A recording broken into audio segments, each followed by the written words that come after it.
কড়াইয়ে প্রথমে সর্ষের তেল গরম করে তাতে সামান্য কালো জিরে, দুটো কাঁচা লঙ্কা চেরা ফোড়ন দিয়ে বাটিতে ধনে, 1 চামচ ধনে, হলুদ ও সামান্য লঙ্কা গুঁড়ো একসাথে জলে গুলে নিয়ে ওই লঙ্কা আর ফোড়নটার মধ্যে দিয়ে ভালো করে নেড়ে নিয়ে মশলা যখন কষা হয়ে যাবে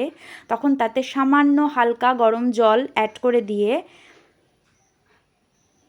জলটা যেই ফুটে উঠবে ওতে আগে থেকে ভেজে রাখা বড় বড় নুন হলুদ মাখানো লাল করে ভেজে রাখা পাবদা মাছ অ্যাড করে দিয়ে সামান্য লবণ যোগ করে দিয়ে আবারও খানিকক্ষণ চাপা দিয়ে একটা কাঁচা লঙ্কা যোগ করে আবারও এবং উপর থেকে খানিকটা ধনেপাতা কুচি ছড়িয়ে দিয়ে ভালো করে ফুটিয়ে ঢাকা দিয়ে রেডি হয়ে গেলেই রেডি হয়ে যাবে ধনে পাবদা।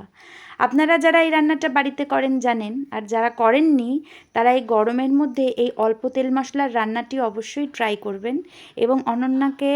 অবশ্যই পোস্ট করে জানাবেন, কমেন্ট করে জানাবেন যে এই রান্নাটা আপনাদের কেমন লাগলো। আমার কাছে এই রান্নাটা অত্যন্ত প্রিয় এবং খুবই সুস্বাদু একটি রান্না। অবশ্যই বাড়িতে ট্রাই করবেন। যেমনভাবে আমি বানালাম ঠিক তেমনভাবে জানাতে কিন্তু কমেন্ট করে ভুলবেন না এই রান্নাটা আপনাদের কেমন লাগলো।